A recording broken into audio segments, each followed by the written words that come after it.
আল্লাহ তুমি অপরূপ, না জানি কত সুন্দর, তোমায় আমি সপেছি প্রাণ, সপেছি এই অন্তর।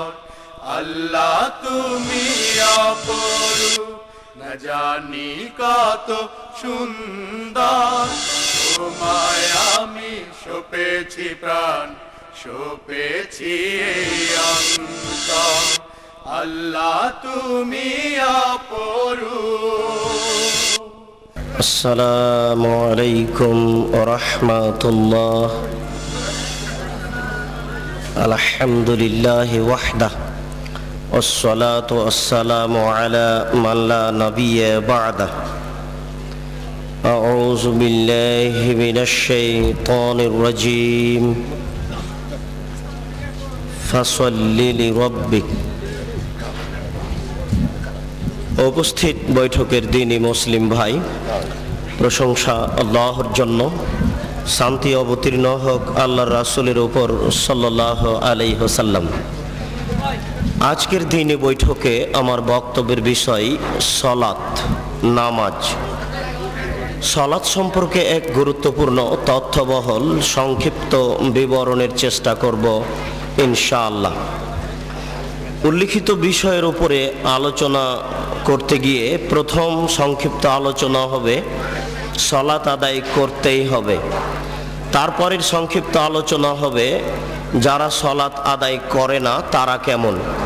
তারপরের সংক্ষিপ্ত বিবরণ হবে যারা সালাত আদায় করে কিন্তু রাসূলের পদ্ধতিতে করে না তারা কেমন।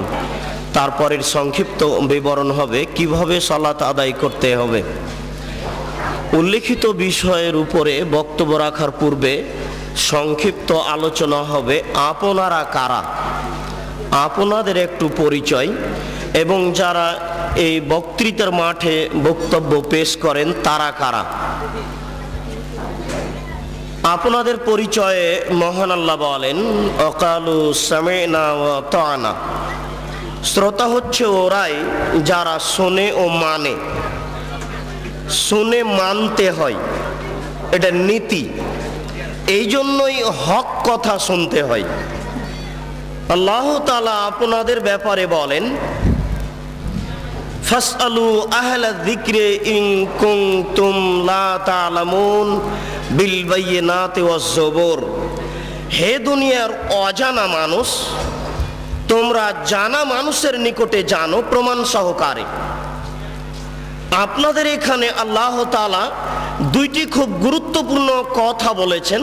তার একটি কথা হচ্ছে যাকে দাওয়াত দিয়েছেন তাকে জানা হতে হবে।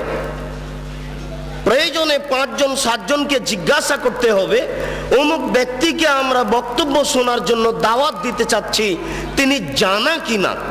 কেননা আল্লাহ তাআলা আপনাদেরকে বলছেন যে জানা মানুষের নিকটে জানতে হবে। দ্বিতীয় যেটা আল্লাহ আপনাদের বলেছেন সেটা হচ্ছে প্রমাণ সহকারে জানতে হবে। প্রমাণ ছাড়া ধর্মের কোনো কথা শোনাও যাবে না, মানাও যাবে না। বড় হুজুর বললেও হবে না, পীর সাহেব বললেও হবে না, বুজুর্গানে দিন বললেও হবে না। কিসের বুজুর্গানে দিন? স্বয়ং ওমর রাদিয়াল্লাহু তাআলা আনহু যদি কোনো কথা বলেন, কথার পিছনে যদি কোনো প্রমাণ না থাকে তাহলে তা গ্রহণীয় হবে না। কিসের বুজুর্গানে দিন? স্বয়ং ওমর রাদিয়াল্লাহু তাআলা আনহু যদি কোনো কথা বলেন, কথার পিছনে যদি কোনো প্রমাণ না থাকে তাহলে তা গ্রহণীয় হবে না। উমর মানে বিরাট মানুষ, উমর মানে খুব বড় মানুষ, উমর এত বড় মানুষ, উমর এত বড় মানুষ, উমর এত বড় মানুষ। আল্লাহর নবী বলছেন যে উমর আনতা তাসলুক ফি তারিকিন লা ইয়াসলুকু শাইতান ফি তারিকিকা। উমর তুমি যে রাস্তা দিয়ে হাঁটো ওই রাস্তা দিয়ে শয়তান হাঁটে না। বুখারী শরীফের হাদিস। আল্লাহর নবী বলছেন উমর তুমি যে রাস্তা দিয়ে হাঁটো ওই রাস্তা দিয়ে শয়তান হাঁটে না। বুখারী শরীফের হাদিস। এত বড় মানুষ যদি ধর্মের কোনো কথা বলে আর যদি প্রমাণ না থাকে তাহলে তা গ্রহণীয় হবে না। আপনাদের সাথে সংক্ষিপ্ত কথা শেষ করলাম। বিনীত অনুরোধ, পিছনে যারা দাঁড়িয়ে আছেন গল্প করছেন তারা একটু দয়া করে গল্প বন্ধ করুন। যে যেখানে আছেন দয়া করে আপোষে কথা বলা বন্ধ করুন। আমি আপনাদের জীবনের জন্য অত্যন্ত গুরুত্বপূর্ণ তথ্যবহুল সংক্ষিপ্ত বিবরণের চেষ্টা করছি ইনশাআল্লাহ। আমি ব্যক্তিগত কোনো কথা বা মানুষের কোনো কথা বলার চেষ্টা করব না ইনশাআল্লাহ। এবার সংক্ষিপ্ত আমাদের কথা, যারা এদেশের মাঠে বক্তব্য রাখছেন তাদের ব্যাপারে আল্লাহ রাসূল বললেন, বাল্লিগু আন্নী ওয়ালা আয়া, আমার একটি কথা জানা থাকলেও বলে দাও। আমার দিকে খুব খেয়াল করে থাকতে হবে। এটা হলো প্রথম বাক্য। তিনি বললেন যে আমার একটি কথা জানা থাকলে তা বলে দাও। তারপরে তিনি বললেন যে হাদ্দিসু আন বানি ইসরাইল ওয়ালা হারাজ, বানি ইসরাইলের কাহিনী বলো, কোনো দোষ নেই। এ হলো দ্বিতীয় বাক্য। এবার তৃতীয় বাক্য বলছেন আল্লাহর নবী, আগের দুটাকে ঠেকিয়ে দিবেন। খুব মনে রাখতে হবে, বক্তব্যের সব অংশ ভুলে গেলে অন্তত দয়া করে এই অংশ না ভুলার চেষ্টা করবেন। আবার বলছি, তিনি বললেন আমার একটি কথা জানা থাকলেও বলে দাও। তিনি বলেছেন আমার, ঘটনা এখনো স্পষ্ট হয়নি কি বলতে যাচ্ছে। দ্বিতীয় বাক্য তিনি বললেন যে বানি ইসরাইলের কাহিনী বলো, কোনো দোষ নেই। মানে বানি ইসরাইলের কাহিনী তো সত্য মিথ্যা আছে, আর তার কথা তো সত্য মিথ্যা রয়ে গেছে। মানে তার কথার ভিতরে মানুষ মিথ্যা কথা ঢুকিয়ে দিয়েছে। তৃতীয় বাক্য তিনি বলছেন, মান কাযাবা আলাইয়া মুতাআম্মিদান ফালিয়াতাবাওয়া মাকআদাহু মিনান নার, কেউ যদি কোনো কথা আমার দিকে ধাবিত করে, সেই কথা যদি আমার না হয়, তাহলে তার থাকার জায়গা জাহান্নাম। হুজুরের অবস্থা বলা হচ্ছে কিন্তু, যিনি জুব্বা পরে টুপি মাথায় দিয়ে আলখাল্লা পরে রাস্তায় হাঁটছেন, যাকে দেখলেই ভালো লাগে, হাতে তসবিহ আছে। একজন লোক জেনা করলে সরাসরি জাহান্নামে যাবে, এ কথা আল্লাহর নবী বলেননি। একটা লোক চুরি করলে সরাসরি জাহান্নামে যাবে, এ কথা আল্লাহর নবী বলেননি। পিতামাতাকে গালি দেওয়া পৃথিবীর দ্বিতীয় মহাপাপ, পিতামাতার অবাধ্য চলা পৃথিবীর দ্বিতীয় মহাপাপ। এরপরেও যদি মানুষ পিতামাতার অবাধ্য চলে, সরাসরি লোকটা জাহান্নামে যাবে, এ কথা আল্লাহর নবী বলেননি। আল্লাহর নবী প্রথম দুই বাক্য বলার পরে তৃতীয় বাক্য বলে আগের দুই বাক্য ঠেকিয়ে দিয়ে বলছেন, কেউ যদি আমার দিকে কোনো কথা ধাবিত করে, সেই কথা যদি আমার না হয়, তাহলে তার থাকার জায়গা জাহান্নাম। এবার আপনার সাথে আমার কথা, আপনি যেদিন ক্লাস 2-এ পড়েছিলেন, সেদিন একটা গল্প পড়েছিলেন। নবী যে রাস্তা দিয়ে হাঁটতেন, একজন বুড়ি সে রাস্তায় কাঁটা পুঁতে রাখতো। নবীর পায়ে কাঁটা ফুটলে বুড়ি খুশি হতো। একদিন দেখলেন নবী রাস্তায় কাঁটা নাই। তিনি ভাবলেন বুড়ির কিছু হয়েছে। তিনি বুড়ির বাড়ি গেলেন, দেখলেন সত্যিকারই অসুস্থ। তিনি পরিচর্যা করলেন, বুড়ি ভালো হয়ে গেল। ঘটনা যে মিথ্যা? জি না। আমার হায়াত পর্যন্ত সময় থাকলো আমার দিনী ভাইদের উপরে, আপনার হায়াত পর্যন্ত সময় থাকলো আপনি আমার হায়াত পর্যন্ত এর সত্যতা প্রমাণ করতে পারবেন না ইনশাআল্লাহ। নবীর নামে মিথ্যা কথা বলা হয়েছে। গাছ লাগান, পরিবেশ বাঁচান, নবী নিজ হাতে গাছ লাগিয়েছেন, মিথ্যা কথা। এই দেশের মাটিতে প্রায় 3 লক্ষ বানানো হাদিস আছে। তার মধ্যে কোরআন মাজিদ 90 পারা, 30 পারা নয়, শয়তান মুমতাজ বেগমের কাছে প্রায় 2000 জাল হাদিস আছে। ধর্মকে বিকৃত করার জন্য লক্ষ লক্ষ হাদিস মানুষ তৈরি করেছে। আমাদের বাড়িতে 10,000-এর সিরিয়াল আছে। যে কোনো সময় দেশবাসী চাইলে আমরা 10,000-এর জাল জয়ীফ হাদিস পেশ করার জন্য প্রস্তুত রয়েছি ইনশাআল্লাহ। এই দেশের মাটিতে লক্ষ লক্ষ মিথ্যা তাফসীর রয়েছে। নবী ঈদের মাঠে গেলেন, একটি ছেলে কাঁদছে। নবী বললেন তুমি কাঁদো কেন? আমি এতিম ছেলে। নবী বললেন আমিও এতিম ছিলাম, আমি এতিমের অসুবিধা বুঝি। এই বলে তিনি কোলে নিয়ে আয়েশা রাদিয়াল্লাহু তাআলা আনহার কোলে তুলে দিলেন। আয়েশা তাকে কোলে নিয়ে আদর করলেন, নতুন পোশাক পরালেন। ছেলে খুশি হয়ে গেল। বাস্তবতার সাথে হাদিসের কথার অমিল আছে। রাসূল সাল্লাল্লাহু আলাইহি সাল্লামের বাড়িতে ভিক্ষুক ভিক্ষা পায় না। বহু ভিক্ষুক ফিরে গেছে, তার বাড়িতে ভিক্ষা দেওয়ার কোনো ব্যবস্থা নেই। সেই বাড়িতে নতুন পোশাক থাকলো, এটাই হয় হয় কি করে?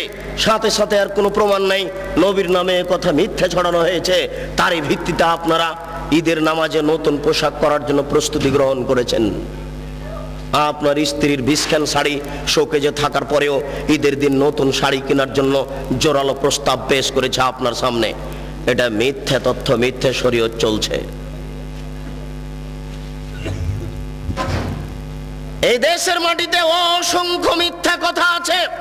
আপনি যেদিন ম্যাট্রিক পরীক্ষা দিয়েছিলেন 40টা হাদিস মুখস্থ করেছিলেন, তার একটি হাদিস হচ্ছে হুব্বুল ওয়াতান মিনাল ঈমান, দেশকে ভালোবাসা ঈমানের অঙ্গ। এটা হাদিস নয়।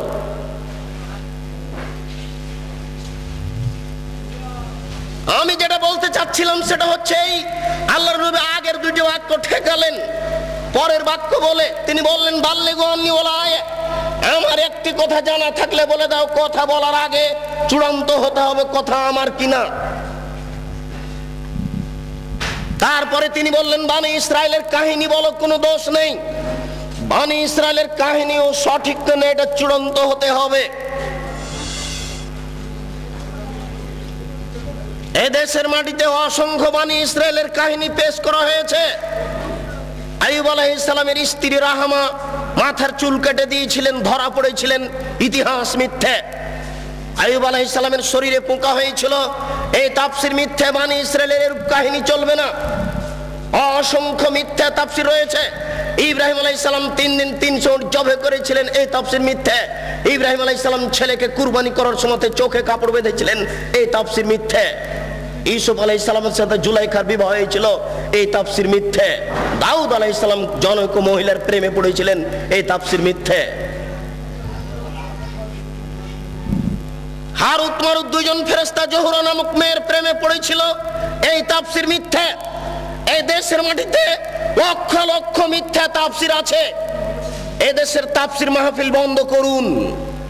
দাখিল পাস শিক্ষক আপনাদের সামনে এসে একেবারে প্রধান মুফাসসির হয়ে মিথ্যা তাফসীর করে যাচ্ছে।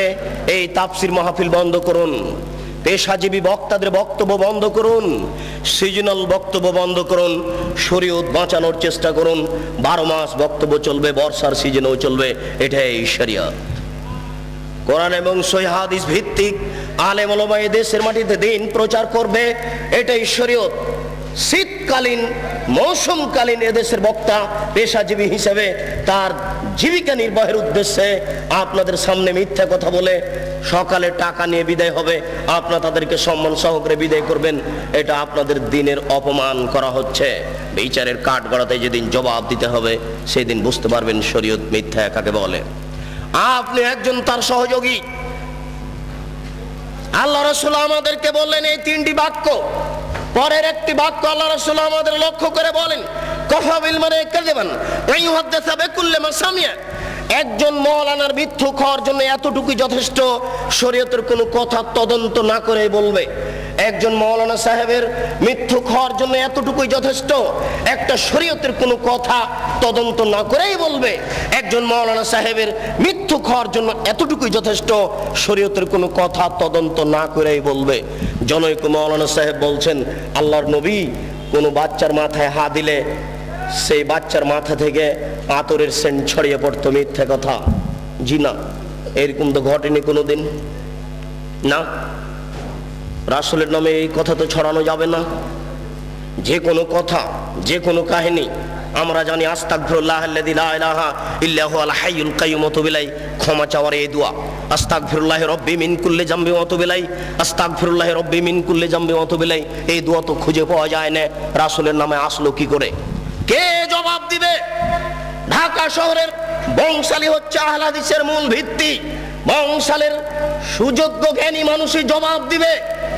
জবাবের জন্য ঢাকা বংশালী দায়ী মূলত, আমি এটাই মনে করি। এখানে আহলে হাদিসের মাদ্রাসা আগে স্থান পেয়েছে। বংশালের মানুষেরাই ঢাকা শহরে আগে থেকে ভিত্তি স্থাপন করেছে। আমরা গ্রাম প্রত্যন্তল থেকে একেবারে পল্লী এলাকা থেকে বংশালে যখন পৌঁছি তখনই মনে করি আহলে হাদিস অধ্যুষিত এলাকায় পৌঁছেছি। এটা আমাদের গৌরবের বিষয়। বংশালের বড় বড় সুবিজ্ঞ মানুষ এর জবাব দিবে। যেই দিন বুদ্ধি হয়েছে সেই দিন থেকে দেখেছি একফিরুল্লাহু লানা ওয়া লাকুম সালাম দেওয়ার সময়তে দোয়া পড়ে আসি। আমার শিক্ষক চাচা মক্তবে মসজিদে আমাদেরকে পিটিয়ে এই দোয়া মুখস্থ করিয়ে নিয়েছেন। এই দোয়ার ভিত্তি কোথায়? কে জবাব দিবে? জবাব দিবে কে?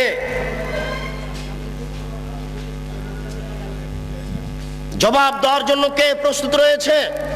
আমি সংক্ষিপ্ত আকারে বলে যাচ্ছি, এদেশের এক শ্রেণীর আলেম ধর্ম বিকৃত করছে। আপনারা এটা বিশ্বাস রাখেন, তাহলে আপনারা হক পাওয়ার চেষ্টা করবেন। মাছ দিয়ে ভাত খায় মানুষ, কাঁটা ফেলে খায়। বুদ্ধি আছে, কাঁটা সহ খায় না। অতএব শরীয়ত যেটুকু জানতে চাইবে, যেটুকু জানতে হবে, সেটুকু প্রমাণ সহকারে জানতে হবে। আমরা শুনেছি আমাদের মা চাচারা গ্রামে বলতেন যে, এই শোনো, তোমরা মহিষের কুরবানি দিও না, মহিষের গায়ে লোম কম। গরুর কুরবানি দাও, গরুর গায়ে লোম বেশি। কেন? প্রত্যেক লোম সমান এক নেকি হবে। মিথ্যা কথা, নবীর নামে মিথ্যা কথা ছড়ানো হয়েছে, জাল হাদিস। এ জবাব দিবে। কিয়ামতের মাঠে নেকির পাল্লাই এই কুরবানির গরু, নাড়ি ভুঁড়ি সবকিছু ওই নেকির পাল্লাই চাপিয়ে দেওয়া হবে। এই হাদিস আমাদেরকে শোনানো হয়েছে। এই হাদিস মিথ্যা, এর জবাব কে দিবে?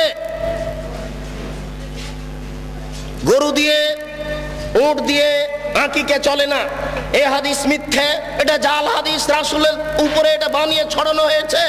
এর জবাব কে দিবে? বাচ্চার কানের পাশে আজান দিতে হবে, কথা সত্য। ডান কানে আজান দিতে হবে, বাম কানে একামত দিতে হবে, এ হাদিস মিথ্যা। রাসূল এ কথা বলেননি। এই হাদিসের জবাব কে দিবে? মায়ের দিকে সোনজরে তাকালে কবুল হজের সমান নেকি হয়, এ হাদিস মিথ্যা। মায়ের পায়ের নিচে জান্নাত, এ হাদিস সত্য। মায়ের পায়ের নিচে জান্নাত, এ হাদিস ঠিক। মায়ের পায়ের নিচে জান্নাত, এ হাদিস ঠিক। বাপ মায়ের নিকটে বাপ মায়ের দিকে সুনজরে দেখলে কবুল হজের সমান নেকি হবে, এ হাদিস রাসূলের উপরে মিথ্যা আরোপ করা হয়েছে। এই জবাব কে দিবে? এই জন্য মনে রাখবেন, রাসূল সাল্লাল্লাহু আলাইহি ওয়াসাল্লাম একদা যাচ্ছিলেন মেরাজে জিবরাইল আলাইহিস সালামের সাথে। তিনি দেখলেন কতগুলি লোকের জিহ্বাকে আগুনের কেঁচি দিয়ে কেটে দেওয়া হচ্ছে। কতগুলি লোকের জিহ্বাকে আগুনের কেঁচি দিয়ে কেটে দেওয়া হচ্ছে। আল্লাহর নবী বললেন, মান হাউলায়ে? জিবরাইল, এরা কারা যাদের জিহ্বা কেটে দেওয়া হচ্ছে? জিবরাইল আলাইহিস সালাম বলেন, হাউলায়ে খুতবাইন উম্মাতিক, এরা হচ্ছে আপনার উম্মতের বক্তা, যারা বক্তৃতা করে বেড়াতো, তাদের জিহ্বা আগুনের কেঁচি দিয়ে কেটে দেওয়া হচ্ছে। কি বুঝলেন? কি বুঝলেন আর আমি কি বুঝালাম? বুখারী শরীফের এক হাদিসে এসেছে, আল্লাহর নবী বলছেন, ইয়াউমুল কিয়ামা, মাওলানা সাহেবকে কিয়ামতের মাঠে জাহান্নামে নিয়ে যাওয়া হবে। জাহান্নামে নিক্ষেপ করার সাথে সাথে তান্দালে কক্তাবহু, মাওলানা সাহেবের নাড়ি ভুঁড়ি সব ঝরে পড়ে যাবে।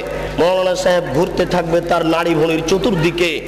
আপনারা তো শহরের মানুষ, বুঝতে পারবেন কিনা, আমরা তো পল্লীর মানুষ, এ কথা খুব ভালো বুঝি। ধান মাড়ার সময়তে, গরুর পায়ে ধান মাড়ার সময়তে গরু ধানের উপরে এইভাবে ঘুরে। ধান মাড়ার সময়তে, ধান গাছ থেকে ঝরানোর সময়তে গরু ওই ধানগুলির ওপরে যেভাবে ঘুরে, মাওলানা সাহেব তার নাড়ি ভুঁড়ির চতুর্দিকে ঘুরবে। ফাজতামা আলাইহা আহলুন নার, জাহান্নামীরা সেখানে জমা হয়ে বলবে, মালাক, খবর কি হুজুর, আপনার কেন এই অবস্থা?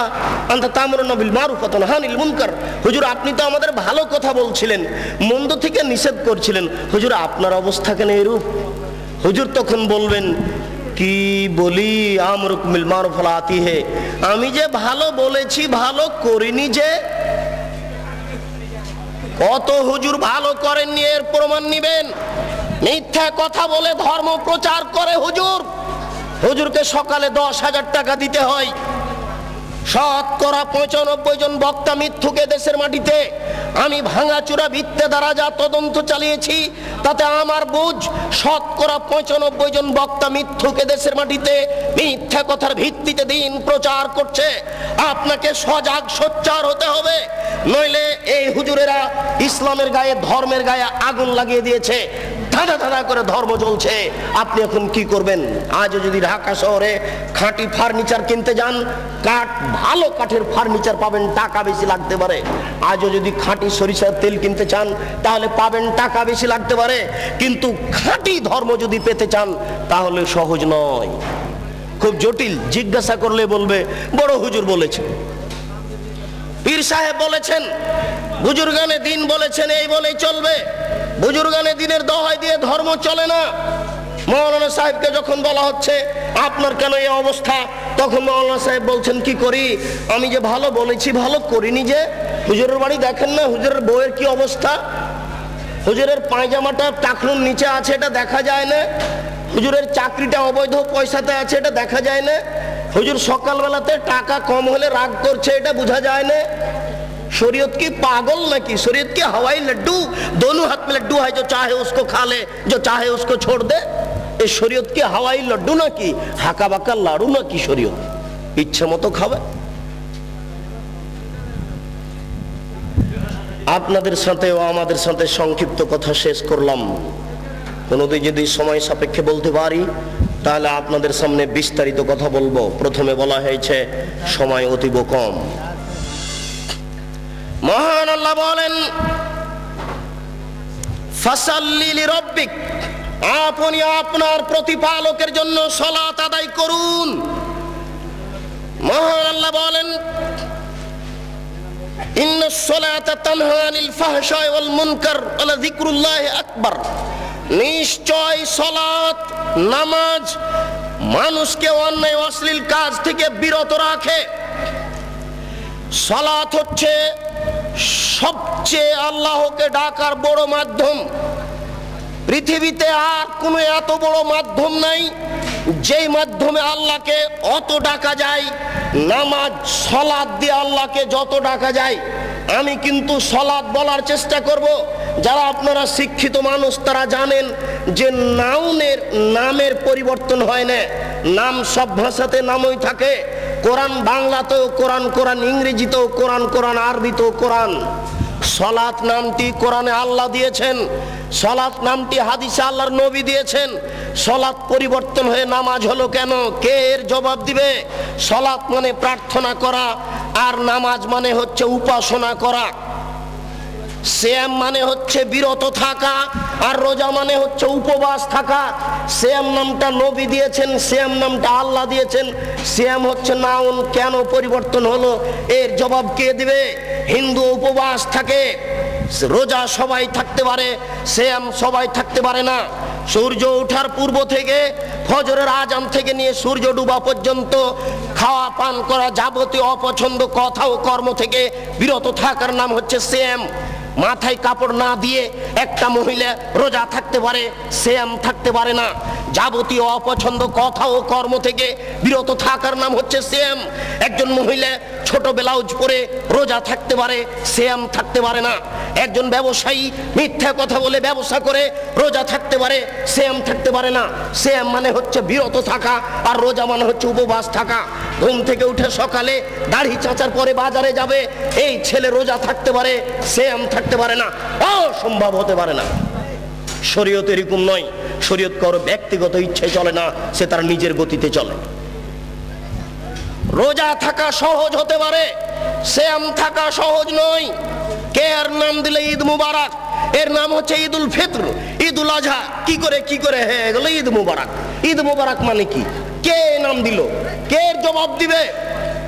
অতএব আল্লাহকে ডাকার সবচেয়ে বড় মাধ্যম হচ্ছে সালাত। সালাতের মাধ্যম দিয়ে আল্লাহকে বেশি ডাকা যায়।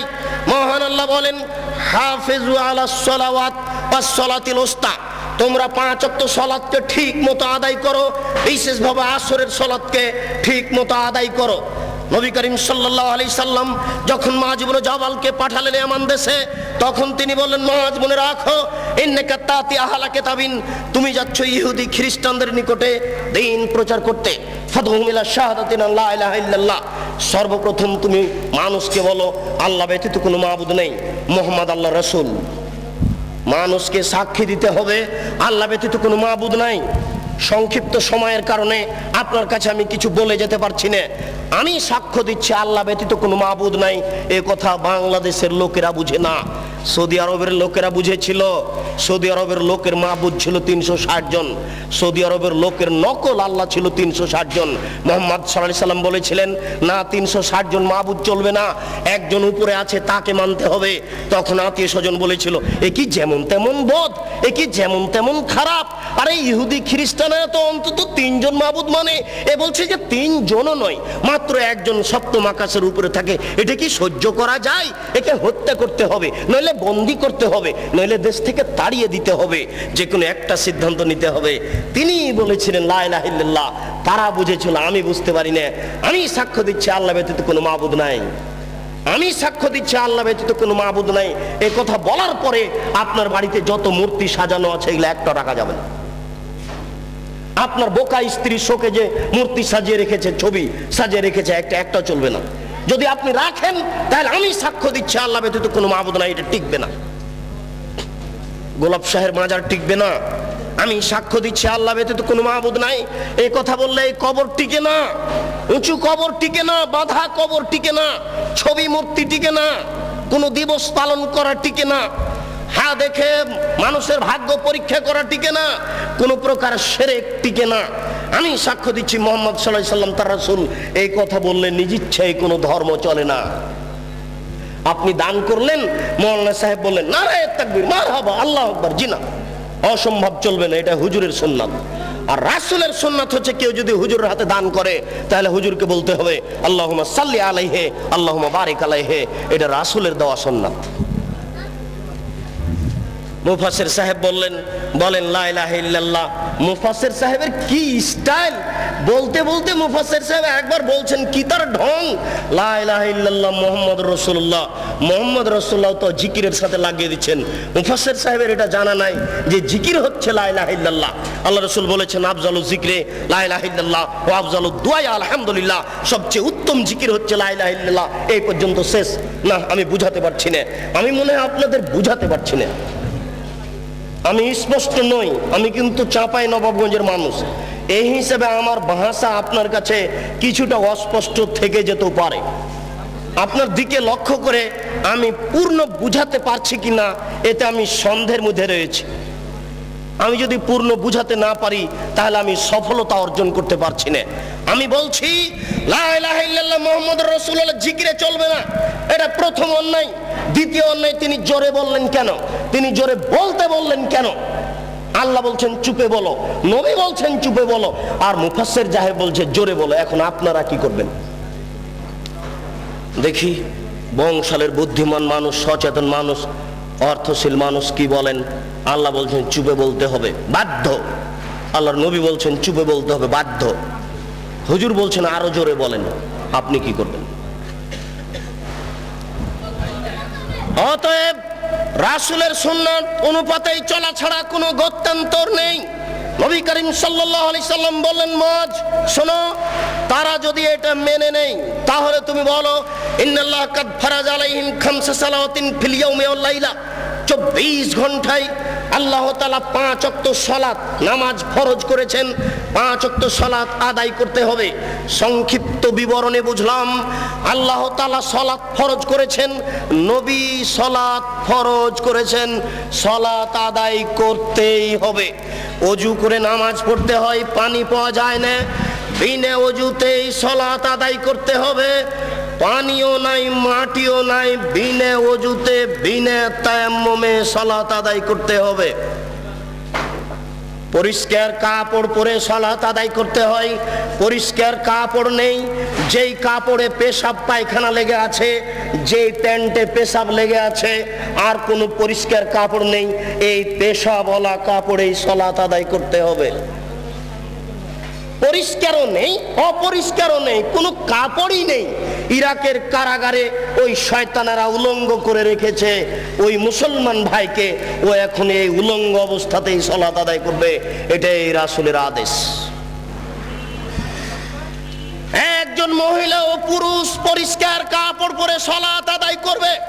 পরিষ্কার নেই, অপরিষ্কার কাপড় পরে সালাত আদায় করবে। পরিষ্কারও নেই, অপরিষ্কারও নেই, কোনো কাপড়ই নেই, উলঙ্গ নগ্ন অবস্থায় সালাত আদায় করবে, করতেই হবে। পশ্চিম দিকে মুখ করে সালাত আদায় করতে হয়। পশ্চিম বুঝা যায় না, বিনা পশ্চিমে সালাত আদায় করতে হবে। শত্রু তাড়া দিয়েছে, দৌড়ানো অবস্থায় সালাত আদায় করতে হবে। দাঁড়িয়ে সালাত আদায় করতে হয়, দাঁড়িয়ে থাকা যায় না, বসে সালাত আদায় করতে হবে। বসে থাকা যায় না, শুয়ে, বিছানায় শুয়ে সালাত আদায় করতে হবে, করতেই হবে। সালাত আদায় করতে হবে না এরকম কোন পরিস্থিতি অন্তত পুরুষের জন্য নেই। মহিলার জন্য দুই একদিন কিছুদিন আছে, পুরুষের জন্য এরকম কোনো সময় নাই যে সময়ে সালাত আদায় করতে হবে না, এরকম কোনো পরিস্থিতি নেই। মাওলানা আশরাফ আলী থানভী হানাফি রাহিমাহুল্লাহ একটা ফতোয়া দিয়েছেন, যদিচ ফতোয়াটি ঠিক হয়নি। তিনি বলছেন একজন মহিলার যদি অর্ধেক বাচ্চা প্রসব হয় আর অর্ধেক বাচ্চা প্রসব হতে যদি বাকি থাকে, তাহলে অর্ধেক বাচ্চা নিয়ে যদি নামাজের টাইম হয়ে যায় তাহলেও তাকে নামাজ পড়তে হবে। আমরা এইভাবে বলিনি, আমরা বলেছি একজন মহিলার প্রসব বেদনা উঠেছে, প্রসব বেদনার সাথে সাথে যদি রক্তস্রাব সাদা কিছু ভেঙে আসে তাহলে তাকে সালাত আদায় করতে হবে না। প্রসব বেদনা উঠেছে এইগুলি কিছু দেখা যায় না, তাহলে এই বেদনা অবস্থাতেও তাকে সালাত আদায় করতে হবে। এটাই শরীয়ত। আমি মনে হয় বুঝাতে পারলাম না। বলছিলাম এই সংক্ষিপ্ত বিবরণে যে কোনো মূল্যে সালাত আদায় করতে হবে। হে উপস্থিত বৈঠকের দিনই মুসলিম ভাই ও বোন, এই মাইকের আওয়াজ যতদূর পর্যন্ত যাচ্ছে সকল দিনই ভাই ও বোনকে বিনীতভাবে বলছি, দয়া করে আপনি একটু নিজের কাজের জন্য প্রস্তুতি গ্রহণ করুন। ভুল হচ্ছে, আপনার রাত্রি 2টা-3টায় ঘুমানো দেখে আমিও খুব কষ্ট পাই। দেখুন, জীবজন্তু পশু প্রাণী সবাই আল্লাহকে মূল্যায়ন করেন, সবাই আল্লাহকে দাম দেয়, কিন্তু আদম সন্তান আল্লাহর কোনো 5 পয়সা দাম দিতে চায় না। ও একেবারে এশার সালাতের পরে ঘুমানোর কথা ছিল, ঘুমাচ্ছে রাত 2টার সময় 3টার সময়, সবাই টিভি ভিসিআর নিয়ে ব্যস্ত। সকাল 8টায় উঠছে, আল্লাহকে ডাকতে হবে, আল্লাহর কাছে কিছু চাইতে হবে, প্রার্থনা করতে হবে, ক্ষমা চাওয়ার কিছু কথা বলতে হবে। এটা কেউ পরোয়া করে না, বিবেচনা করা উচিত ছিল। সংক্ষিপ্ত বিবরণ, যারা সালাত আদায় করে না তারা কেমন? নবী করিম সাল্লাল্লাহু আলাইহি সাল্লাম বলেন, মান তারাকা সালাত মুতাআম্মিদান ফাকাদ কাফারা। কেউ যদি ইচ্ছাকৃত সালাত ছেড়ে দেয় তাহলে সে কাফের হয়ে গেল। রাসূল সাল্লাল্লাহু আলাইহি সাল্লাম এক বৈঠকে বলেন, বাইনাল আবদি ওয়া বাইনাল কুফরি তারকুস সালাত। যারা সালাত আদায় করে আর যারা সালাত আদায় করে না এদের পার্থক্য হচ্ছে, যারা সালাত আদায় করে তারা মুসলমান, যারা সালাত আদায় করে না তারা কাফের। আল্লাহ রাসূল এইভাবে বলছেন। আসহাবু মুহাম্মাদিন সাল্লাল্লাহু আলাইহি সাল্লাম লা ইয়ারাউনা তারকুহু কুফরুন গায়রা সালাহ। মুহাম্মদ সাল্লাল্লাহু আলাইহি সাল্লামের সঙ্গী সাথীরা সালাত ব্যতীত অন্য কিছু ছেড়ে দিলে কাফের মনে করতেন না, কিন্তু সালাত ছেড়ে দিলে কাফের মনে করতেন। এই বাচ্চা যারা বসে আছেন তারা একটু খেয়াল করবেন, কোনো বাচ্চা যেন নড়াচড়া না করে। এমনকি আশেপাশে যারা আছেন তাদের প্রতি একটু খেয়াল করবেন, কোনো মানুষ যেন হাঁটাহাঁটি না করে। বিনীত অনুরোধ করছি, আপনার জরুরি প্রয়োজন থাকলে দয়া করে একটু সরে পড়ুন, আপনি একটু দূরে গিয়ে আপনার প্রয়োজন সারার চেষ্টা করুন। আমি আপনার একজন মেহমান, আপনি আমাকে মূল্যায়ন করার চেষ্টা করুন, আপনাকে আমি সম্মান করার চেষ্টা করব। আপনি যদি হেঁটে বেড়ান তাহলে আমি বুঝবো আপনি আমাকে অপমান করছেন। যারা আজকে দিনী বৈঠকে উপস্থিত হয়নি তাদের প্রতি আমি দুঃখিত। যারা আজকে দিনী বৈঠকে উপস্থিত হয়নি, যারা আশেপাশের বাড়িতে বসে আছে, ঘুমিয়ে আছেন, তাদের প্রতি আমি দুঃখিত। বিচারের কাঠগড়া আমি তাদের দেখে ছেড়ে দেব। সুদূর চাঁপাইনবাবগঞ্জ থেকে আমি দিন প্রচারের জন্য আসবো। এখানে আমি কোনো মিথ্যা কথা বলতে আসিনি, আমি ব্যক্তিগত কোনো কথা বলতে আসিনি, এখানে আমি কোনো কিস্সা কাহিনী বলতে আসিনি। আপনার দরজা আমি এসেছি, আপনি বাড়িতে ঘুমিয়ে আছেন কেন? আপনি কি মনে করছেন? আমি মনে করছি আপনি আমার সাথে অন্যায় আচরণ দেখালেন। বলছিলাম, হে আমার দিনী ভাই, রাসূল সাল্লাল্লাহু আলাইহি সাল্লাম বলেন, উমিরতু আন উকাতিলান নাস হাত্তা ইয়াকুলু লা ইলাহা ইল্লাল্লাহ ওয়া ইউকিমুস সালাহ ওয়া ইউতুজ যাকাত। আমাকে বলা হয়েছে মানুষের বিরুদ্ধে আমি যুদ্ধ চালিয়ে যাব যতক্ষণ পর্যন্ত লা ইলাহা ইল্লাল্লাহ না বলবে এবং যতক্ষণ পর্যন্ত সালাত আদায় না করবে। যারা সালাত আদায় করে না তাদের বিরুদ্ধে আমি যুদ্ধ চালিয়ে যাব, মারবো না হয় মরবো। যারা সালাত আদায় করে না, নারী হোক পুরুষ হোক, তাদের বিরুদ্ধে আমি যুদ্ধ চালিয়ে যাব, মারবো না হয় মরবো। রাসূল সাল্লাল্লাহু আলাইহি সাল্লাম বলেন, যারা সালাত আদায় করলো আসামু মিন্নি দিমাহুম ওয়া মালাহুম, যারা সালাত আদায় করলো তারা তাদের রক্তকে, তারা তাদের অর্থকে নিরাপদে করে নিল। এর বাক্যের অর্থ আপনি কি বুঝলেন? যারা সালাত আদায় করে না তাদের অর্থ লুটে নেওয়া যায়, যারা সালাত আদায় করে না তাদের রক্ত বৈধ। আল্লাহ রাসূল বলছেন, যারা সালাত আদায় করলো তারা তাদের অর্থকে, তারা তাদের সম্পদকে রক্তকে নিরাপদে করে নিল। তাই তো সেই কালে ইমাম আহমদ ইবনে হাম্বল বলেছেন, যারা সালাত আদায় করে না তাদের কুরবানি করতে হবে। ইমাম আবু হানিফা রাহিমাহুল্লাহ বলেছেন, যারা সালাত আদায় করে না তাদের জেলখানায় বন্দী করতে হবে। আরবি বিদ্বানগণ বলেছেন, বর্তমান আরবি বিদ্বান বলছেন, যারা সালাত আদায় করে না, স্ত্রী করে স্বামী করে না, বিবাহ থাকবে না, বিচ্ছিন্ন হয়ে যাবে, বলাই লাগবে না, এমনিতে বিবাহ কেটে গেছে। স্বামী সালাত আদায় করে, স্ত্রী করে না। বর্তমান আরবি বিদ্বানেরা এসব হাদিস পেশ করে বলছেন যে একজন সালাত আদায় করে একজন করে না, এতে বিবাহ থাকবে না, বিবাহ বিচ্ছিন্ন হয়ে যাবে, বিবাহ কেটে যাবে, তালাক দেওয়া লাগবে না, কাজীর কাছে যাওয়া লাগবে না, এমনিতেই শেষ। আমরা আপনাদের সতর্ক করার জন্য বলছি, হে আমার উপস্থিত বৈঠকের দিনী ভাই, যারা সালাত আদায় করে না তারা মহাপাপী, যারা সালাত আদায় করে না তারা বড় পাপী। সালাত আদায় করেননি অতীতে, আপনি আজ থেকে তওবা করে ক্ষমা চেয়ে আল্লাহর দরবারে বলুন, প্রতিপালক তোমার সাথে জড়িত পাপ সহজেই ক্ষমা হয়, অতএব তোমার দরবারে অনুতপ্ত সহকারে ক্ষমা চেয়ে বলছি, আর কোনোদিন সালাত আদায় সালাত ছাড়বো না। অতীতের কারণে তুমি আমাকে ক্ষমা করো, ভবিষ্যতে তুমি আমাকে সঠিকভাবে সালাত আদায় করার তৌফিক দান করো, আল্লাহুম্মা আমিন। সালাত যেহেতু আল্লাহর সাথে সম্পৃক্ত পাপ, সহজেই ক্ষমা হবে বলে আশা করা যায়। গীবাত আল্লাহর সাথে জড়িত পাপ নয়, মানুষের সাথে জড়িত পাপ। বড় ছেলেকে এই বাড়িতে লিখে দেওয়া হয়েছে, আর ছেলে মেয়েকে লিখে দেওয়া হয়নি, এটা হচ্ছে মানুষের সাথে জড়িত পাপ। এইগুলো তওবা করে ক্ষমা হয় না। আমি বংশালের একজন কসাইখানাতে গোস্ত আমি বিক্রি করি, প্রত্যেক দাঁড়িতে 100 করে গোস্ত কম দিই, এটা তওবা করে ক্ষমা হবে না। যত মানুষকে গোস্ত কম দেওয়া হয়েছে সমস্ত মানুষকে গোস্ত ফেরত দিতে হবে, সবার কাছে ক্ষমা চেয়ে নিতে হবে, অন্যথায় এই পাপ ক্ষমা হবে না। এটা খুব জটিল ও কঠিন। মানুষের সাথে জড়িত পাপ উপরে ক্ষমা হয় না, মানুষের সাথে জড়িত পাপ উপরে ক্ষমা হয় না। আপনি আমার বদনাম করেছেন, গীবাত করেছেন, হজ করতে গিয়ে বলছেন কাবা ঘরের গিলাফ ধরে, আল্লাহ আমি উমুকের বদনাম করেছি, দয়া করে আমাকে ক্ষমা করে দাও। আজীবন ক্ষমা চেয়ে আল্লাহ ক্ষমা করবেন না, এরকম পাপ তিনি ক্ষমা করবেন না ঘোষণা করে দিয়েছেন। বলছিলাম সালাত আদায় করিনি, এটা আল্লাহর সাথে জড়িত পাপ। আমার আজকে 50 বছর বয়স। আল্লাহর নবী বলেছেন সালাতের জন্য কোনো সময় নাই, ফরজ সালাতের জন্য কোনো সময় নেই। আমি প্রতিদিন সালাত আদায় করি। আজকে রাত্রে 2টায় ঘুমিয়েছি, ঘুম থেকে উঠে দেখছি যে সকাল 9টা বেজে গেছে। আমরা কিন্তু ছোট থেকে শুনেছি যে ফজরের সালাত যদি ছুটে যায় তাহলে পরের দিন ফজরের টাইমে পড়তে হবে, আর মধ্যখানে পড়া যাবে না। আল্লাহ নবী বলছেন জি না, যখনই স্মরণ হবে তখনই পড়ো, যখনই ঘুম ভাঙে তখনই পড়ো। যদি সকাল 9টায় ঘুম ভাঙে 9টায় ফরজ, ফজর 9টায়। যদি 7টায় ঘুম ভাঙে ফজর 7টায়। যদি সূর্য উঠার সময়তে ঘুম ভাঙে ফজর সূর্য উঠার সময়। আমি মনে হয় বুঝাতে পারছি না। ফরজ সালাতের কোনো সময় নেই। যখনই আপনি বুঝতে পেরেছেন যে আমার সালাত ছুটে গেছে, এটা তখনই আপনি পড়ুন, যখন সময় পেয়েছেন।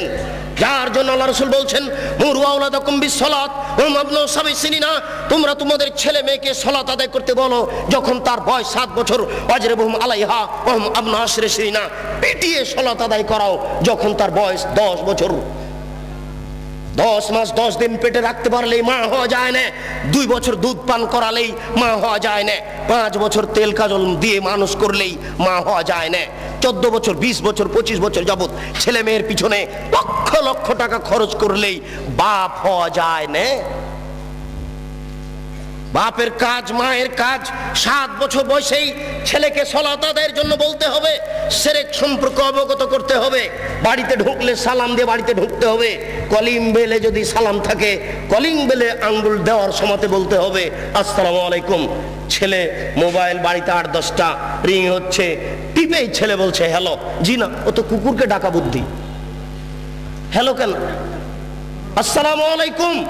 এবার আপনার সাথে আমার একটু কথা, আপনি বলেন যে হ্যালোতে 1% হাফ কল্যাণ আছে, আর আমি বলছি যে আসসালামু আলাইকুমে 100% কল্যাণ আছে, আর আপনি বলেন যে 100-র 1-এর অর্ধেক আছে, হ্যালোতে অর্ধেক আছে, বলেন দেখি কল্যাণ। আমি বলছি যে আসসালামু আলাইকুমে 100% কল্যাণ আছে, আর আপনি এখন বলেন যে 100-র 1-এর অর্ধেক আছে হ্যালোতে। তা আপনি এটা গ্রহণ করলেন কেন? আপনার ছেলে করে কেন? আপনার মেয়ে করে কেন? আপনি পিতা কিসের? বুঝাতে পারলাম না, দুঃখিত। আল্লাহ রাসূল বলছেন আর রাজুলু সাইয়্যিদ ওয়াল মারাতু সাইয়্যিদা। আপনি হচ্ছেন কর্তা, আপনি হচ্ছেন নেতা, আপনার স্ত্রী হচ্ছে কর্ত্রী, আপনার স্ত্রী হচ্ছে নেত্রী বাড়িতে, আপনার স্ত্রী হচ্ছে কর্ত্রী, আর আপনি হচ্ছেন কর্তা। নিজের কাজ করে যে তাকে বলে কর্মী, নিজের কাজ করে যে তাকে বলে কর্মী, অপরের কাজ দেখে যেই তাকে বলে কর্তা। আপনি সকালে উঠে ব্যবসায়ী মানুষ, 10টার সময়তে দোকান খুললেন, রাত 10টায় এসেছেন, এই যে আপনি দীর্ঘ সময় থাকলেন, এতে আপনি কর্মী। আপনি ঘুম থেকে উঠে ছেলেকে বলেছেন এই উঠো সালাত আদায় করো, আপনি কর্তা না, বুঝাতে পারছি না আমি। আপনার স্ত্রী ঘুম থেকে উঠে থালা প্লেট পরিষ্কার করছে, এতে আপনার স্ত্রী কর্ত্রী। আপনার স্ত্রী ঘুমানোর সময়তে বলবে বৌমাকে, বেটিকে, এই শোনো, ডান কাতে শো, দোয়া পড়ে শো। ঘুমে যদি দেখো খারাপ স্বপ্ন, তাহলে কাত সাইড পরিবর্তন করো, ডান কাতে থাকলে বাম কাতে হও, চিত হয়ে থাকলে ডান বামে হও, বাম দিকে হালকা থুথু নিক্ষেপ করো। ঘুম থেকে উঠে যদি দেখো কুকুর চিৎকার করছে, নাউজুবিল্লাহ বলো, গাধা চিৎকার করছে, নাউজুবিল্লাহ বলো। যদি দেখো মোরগ ডাকছে, তাহলে বলো আল্লাহুম্মা ইন্নী আসআলুকা মিন ফাজলিক। আপনার স্ত্রী মা হিসেবে দায়িত্ব পালন করে না। আপনার স্ত্রী ভাতের পাতিল থেকে ভাত বের করতে জানে না। মনে করবেন আব্দুর রাজ্জাক সাহেব কষ্ট দিলেন, আমার স্ত্রী 50 বছর থেকে সংসার করে আসছে। জি না, আমি বলছি ঠিক। ভাতের পাতিলের মাঝামাঝিতে চামচ ডুবালে বরকত কমে যাবে, এক পাশে চামচ ডুবালে বরকত বেশি হবে। আপনার স্ত্রীকে জিজ্ঞাসা করে দেখুন কি করে। গামলাতে ভাত উঠিয়েছেন, চামচ যদি গামলার মাঝামাঝি ডুবিয়ে ভাত উঠান, তাহলে গামলার বরকত কমে যাবে। যদি এক পাশে ডুবান, তাহলে বরকত বেশি হয়ে যাবে। পাতিল ঢাকতে হবে। আপনার স্ত্রী বিসমিল্লাহ বলে জানালা বন্ধ করে না, বিসমিল্লাহ বলে তার বাচ্চাকে দুধ খাওয়ায় না। আপনার স্ত্রী বিসমিল্লাহ না বলে বাচ্চাকে যতদিন দুধ খাইয়েছে, ততদিন শয়তান দুধ খেয়েছে। বুঝাতে পারলাম না? আপনার স্ত্রী বিসমিল্লাহ ছাড়া আপনার বাচ্চাকে যতদিন দুধ খাইয়েছে, ততদিন এই দুধ শয়তানও খেয়েছে, নিশ্চিত খেয়েছে, অবধারিত খেয়েছে। নবী বলেছেন খেয়েছে, অতএব খেয়েছে। নবী বলেছেন যেই খাদ্যের উপরে বিসমিল্লাহ বলা হয় না, সেই খাদ্য শয়তান খায়। অতএব আপনার স্ত্রী বাচ্চাকে দুধ খাওয়াতেও জানে না। দুঃখিত। আপনার পরিবার কিভাবে ঠিক হতে পারে? যার জন্য আপনার স্ত্রীকে কর্ত্রী হওয়ার জন্য বলছি, আর আপনাকে কর্তা হওয়ার জন্য বলছি, নইলে এই পরিবেশ রক্ষা করা যাবে না। বলছিলাম সালাত ছেড়ে দেওয়া মহাপাপ। সালাত ছাড়লে মানুষ বড় পাপী হয়ে যায়। আপনারা সালাত আদায়ের চেষ্টা করুন। পরের সংক্ষিপ্ত বিবরণ, যারা সালাত আদায় করে কিন্তু রাসূলের পদ্ধতিতে করে না, এরা কেমন? প্রত্যেকটা কথা হিসাব করতে হবে। যারা সালাত আদায় করে কিন্তু রাসূলের পদ্ধতিতে করে না, এরা কেমন? মহান আল্লাহ বলেন ফাওয়াইলুল লিল মুসাল্লিন আল্লাযীনা হুম আন সালাতিহিম সাহুন। যারা ঠিক মতো সালাত আদায় করে না, করে কিন্তু রাসূলের পদ্ধতিতে করে না, ওদের থাকার জায়গা জাহান্নাম। ওদের থাকার জায়গা ওয়াইল নামক জাহান্নাম। সালাত আদায় করে কিন্তু রাসূলের পদ্ধতিতে করে না। একদিন আল্লাহ রাসূল বললেন সবচেয়ে বদ চোর সালাত চোর, সবচেয়ে বদ চোর নামাজ চোর। টাকা চোরও চোর, গরু চোরও চোর, কিন্তু আল্লাহ রাসূল বলছেন না যে ও সবচেয়ে খারাপ চোর, সবচেয়ে নিকৃষ্ট চোর, সবচেয়ে বদ চোর, সবচেয়ে খারাপ চোর হচ্ছে সালাত চোর। সাহাবীরা বললেন এ কি কথা আল্লাহ রাসূল? মানুষ কি সালাত চুরি করতে পারে? সালাত কি চুরি করা বস্তু? কি বলছেন আল্লাহর নবী, আমরা বুঝতে পারছি না। আল্লাহ রাসূল বললেন শোনো, মাল্লাম ইতুম রুকুহা ওয়ালা সুজুদাহা, যারা রুকু সিজদা ঠিক মতো আদায় করে না, এরাই হচ্ছে নামাজ চোর। এরাই হচ্ছে সবচেয়ে বদ চোর, এরাই হচ্ছে নিকৃষ্ট চোর। রুকু সিজদে ঠিক মতো আদায় না করলে সালাত হবে না। এক ব্যক্তি মসজিদে ঢুকে 2 রাকাত সালাত আদায় করলো, দেখেন পাশে এই কণ্ঠ আওয়াজটা আসলো কিসের, খুব খেয়াল করে থাকবেন। আশেপাশে 2 জন দাঁড়িয়ে কোনো জায়গাতে যেন গল্প না করে, যে কোনো জায়গাতে 2 জন বসে গল্প করলে সে গল্প ভেঙে দেওয়ার চেষ্টা করুন। একজন মুসল্লি মসজিদে ঢুকে 2 রাকাত সালাত আদায় করে আল্লাহ রাসূলকে সালাম দিল। আল্লাহ রাসূল বললেন, সাল্লি ফাইন্নাকা লাম তুসাল্লি, এই তুমি সালাত আদায় করো, তুমি সালাত আদায় করনি। লোকটি আবার সালাত আদায় করলো, আল্লাহ রাসূলকে সালাম দিল। আল্লাহ রাসূল বললেন, সাল্লে, সালাত আদায় করো, ফাইন্নাকা লাম তুসাল্লি, তুমি সালাত আদায় করনি। আল্লাহ রাসূল, লোকটি আবার সালাত আদায় করলো, আল্লাহ রাসূলকে সালাম দিল। আল্লাহ রাসূল বললেন, সাল্লি, তুমি সালাত আদায় করো, ফাইন্নাকা লাম তুসাল্লি, তুমি সালাত আদায় করনি। তখন লোকটি বলছে, আল্লামনি কাইফা উসাল্লি, আমি এর চেয়ে ভালো করে সালাত আদায় করতে পারবো না, কিভাবে সালাত আদায় করতে হবে তা বলে দেন। আমি আপনাকে বলছি, আল্লাহর নবী বললেন না যে তুমি তো সালাত আদায় করেছো কিন্তু খুব একটা ভালো হয়নি, এই জন্য ভালোভাবে করো, এইভাবে তিনি বললেন না। তিনি বলছেন যে তুমি সালাত আদায় করো, তুমি করনি, অথচ নগদ লোকটি 3 বার সালাত আদায় করেছে। না, আমি মনে হয় বুঝাতে পারলাম না। আল্লাহর নবী তাকে যদি বলতেন যে তুমি সালাত আদায় করেছো, খুব একটা ভালো হয়নি, তাহলে আমরা বুঝতাম যে কিছু নেকি পাবে। কিন্তু সরাসরি একবার না করে দিলেন, তুমি সালাত আদায় করোইনি। বোঝা যাচ্ছে সালাত আদায়ের পদ্ধতিতে ভুল হলে আল্লাহ নেকি দিবেন না, তা আল্লাহ রাসূল নাকচ করে দিয়েছেন। আলী রাদিয়াল্লাহু তাআলা আনহু বলেন, আল্লাহ রাসূল এক বৈঠকে বললেন, শোনো আলী, পূর্ব দিক থেকে কতগুলি লোক বের হবে, তারা এত বেশি সালাত আদায় করবে, তোমাদের সালাত তাদের কাছে কিছুই নয়। তুহকিরুনা সালাতাকুম মা সালাতিহিম, তোমরা তোমাদের সালাতকে তাদের সালাতের তুলনায় একেবারেই কম মনে করবে। সিয়ামাকুম মা সিয়ামিহিম, তারা এত রোজা রাখে, এত সিয়াম পালন করে, তোমাদের সিয়াম, তোমাদের রোজা তাদের কাছে কিছুই নয়, তারা খুব বেশি বেশি সিয়াম পালন করে। আমালাকুম মা আমালিহিম, তোমরা তোমাদের তাসবিহ তাহলিল জিকির আজকার তাদের কাছে কিছুই নয়, তারা এত তাসবিহ তাহলিল করে, তাসবিহ দানা হাতে করেই থাকে, তাসবিহ দানায় তাসবিহ গুনলে নবীকে অপমান করা হবে। আঙ্গুলে তাসবিহ গণনা করতে হবে। প্রমাণে 4টি সহিহ হাদিস আছে, তার একটি সহিহ হাদিস হচ্ছে ডান হাতে তাসবিহ গণনা করতে হবে, তার একটি সহিহ হাদিস হচ্ছে আঙ্গুল বিচারের কাঠ গড়াতে কথা বলবে, আঙ্গুল বিচারের কাঠ গড়াতে বলবে, আল্লাহ আমার মাধ্যমে লোকটি তাসবিহ পাঠ করেছে, দয়া করে তুমি একে ক্ষমা করে দাও। তাসবিহ দানায় তাসবিহ গণনা করা রাসূলের সুন্নাত নয়।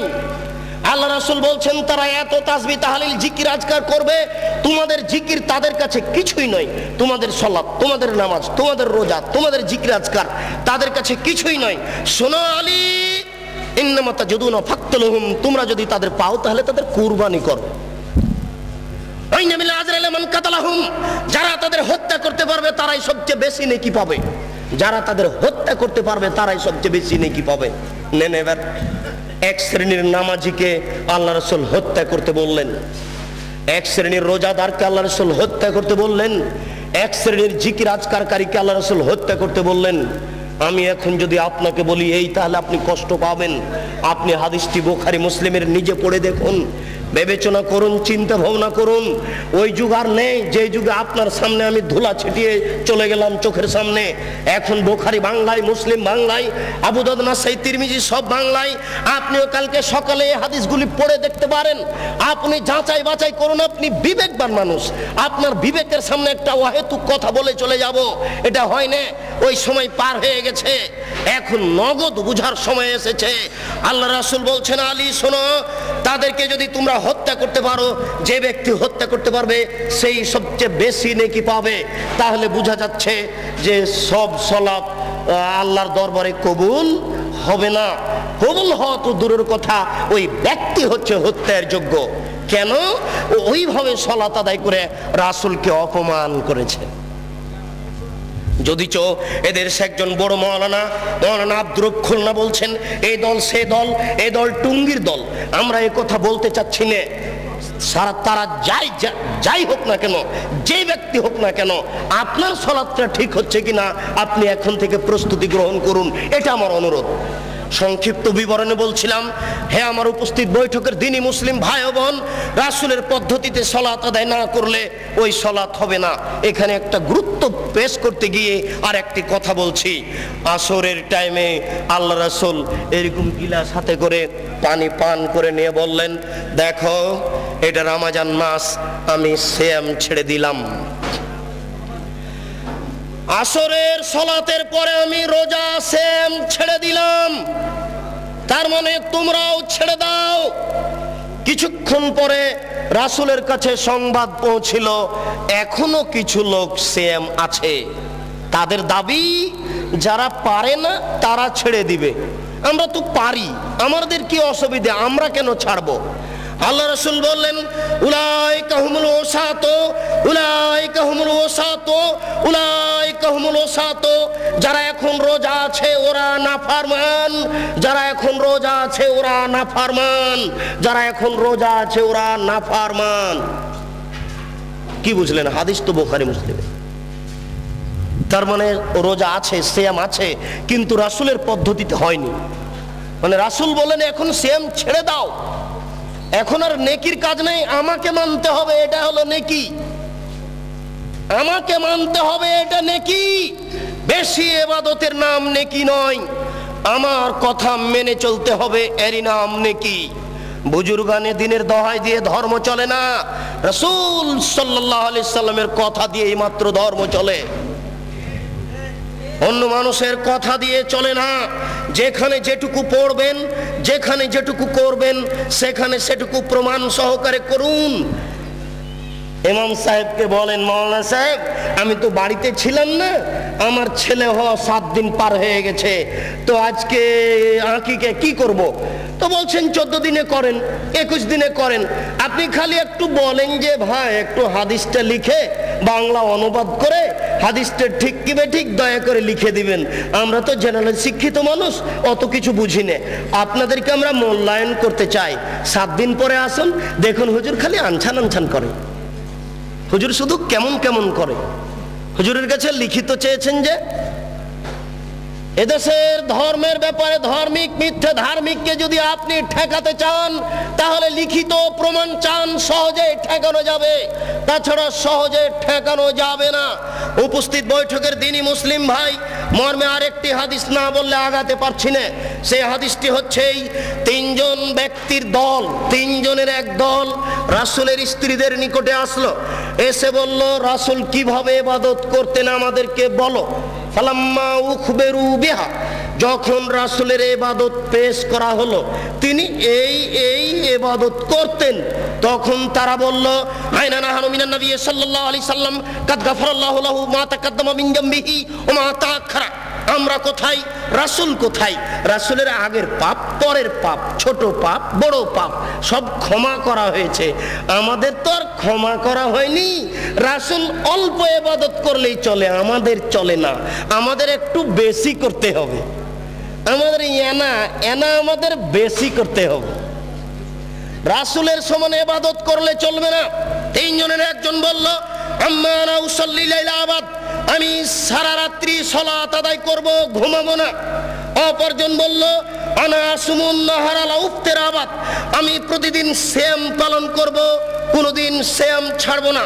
অপরজন বলল ফালা আতাজাওয়াজ, আমি বিবাহ করব না, বিবাহ করলে সাংসারিক ঝামেলা আসবে, ছেলে মেয়ে হবে, টাকা পয়সার সমস্যা লাগবে, ওই ঝামেলাই বাদ।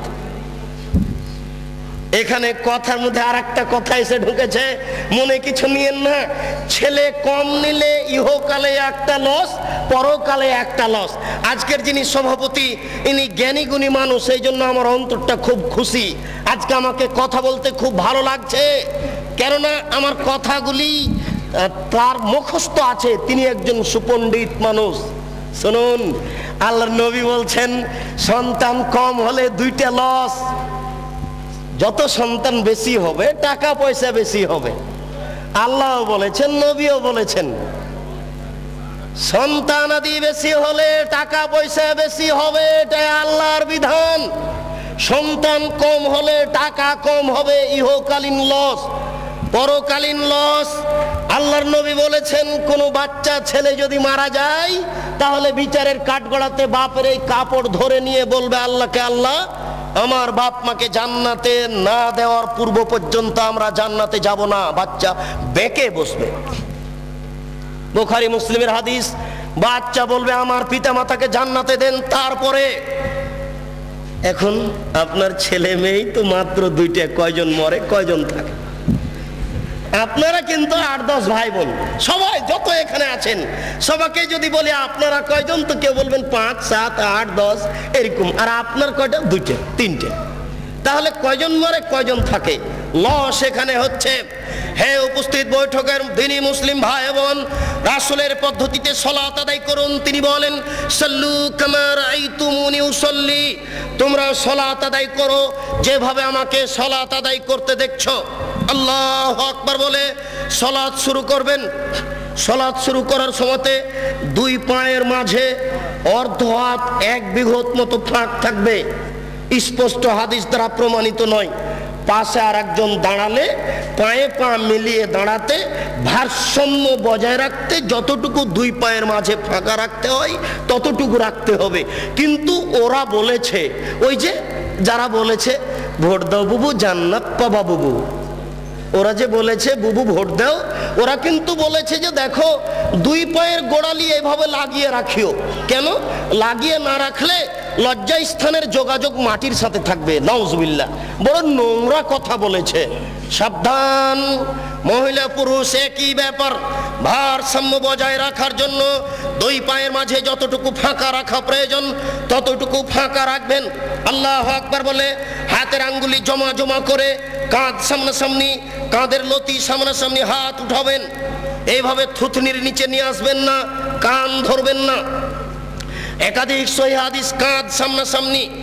এই আল্লাহু আকবার বলে ডান হাতের কবজি বাম হাতের কবজির উপরে রাখবেন। আল্লাহু আকবার বলার পূর্বে কোনো শব্দ চলবে না।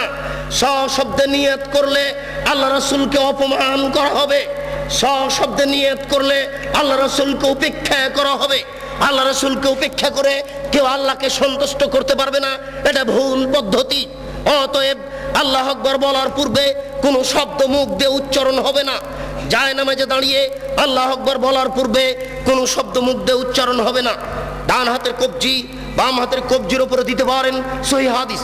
আর একটু আগে বাড়িয়ে বাহুর উপরে বাহু দিতে পারেন, সহিহ হাদিস। বুকের উপরে রাখবেন, নাভির নিচে রাখার 3টি হাদিস আছে যা গ্রহণীয় নয়। অতএব বুকের উপরে রাখুন। আপনি বলুন, আল্লাহুম্মা বাঈদ বাইনি ওয়া বাইনা খাতায়ায়া কামা বা'আদতা বাইনাল মাশরিক ওয়াল মাগরিব।